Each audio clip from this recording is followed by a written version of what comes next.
গরমকাল মানেই মিষ্টি দই। আর এই মিষ্টি দইটা বানানো একেবারেই সহজ।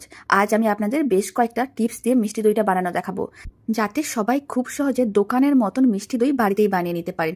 প্রথমে একটা কড়াইকে গ্যাসের ওভেনের উপরে বসিয়ে দিতে হবে। 2 চামচের মতন চিনি দিতে হবে। এবার চিনিগুলোকে ক্যারামেল বানিয়ে নিতে হবে। ক্যারামেলটা ঠিক যখন এরকমই হালকা লাল হয়ে যাবে, সেই অবস্থায় ফ্লেমটা অফ করে দিতে হবে আর অল্প একটু জল দিতে হবে, যাতে ক্যারামেলটা মেল্ট হয়ে যায়।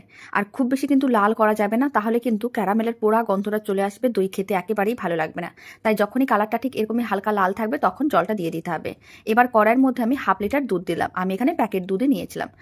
আর দুধটা যখন হালকা গরম হয়ে গেল, তার মধ্যে 50 গ্রামের মতন গুঁড়ো দুধ দিয়ে দিলাম। গুঁড়ো দুধ দেওয়ার কারণে দই খেতে অনেক বেশি ভালো হয় আর দইটা খুব ভালোভাবে জমে। এবার সমস্ত কিছু খুব ভালো করে মিশিয়ে নিতে হবে লো ফ্লেমে। তারপরে কিন্তু দুধটাকে ভালো করে একবার গরম করে ফুটিয়ে নিতে হবে। যখন দুধটা ভালো করে গরম করা হয়ে যাবে, এর মধ্যে দিতে হবে 50 গ্রামের মতন চিনি।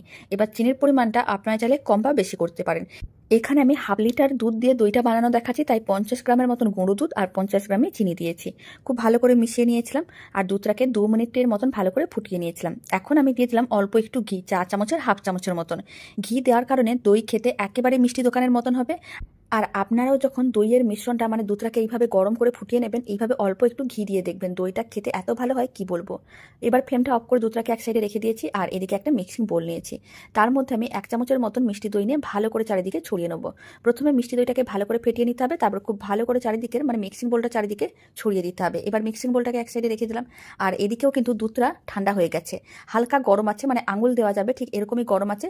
সেই সময় কিন্তু এর মধ্যে দিয়ে দিতে হবে 2 চামচের মতন মিষ্টি দই।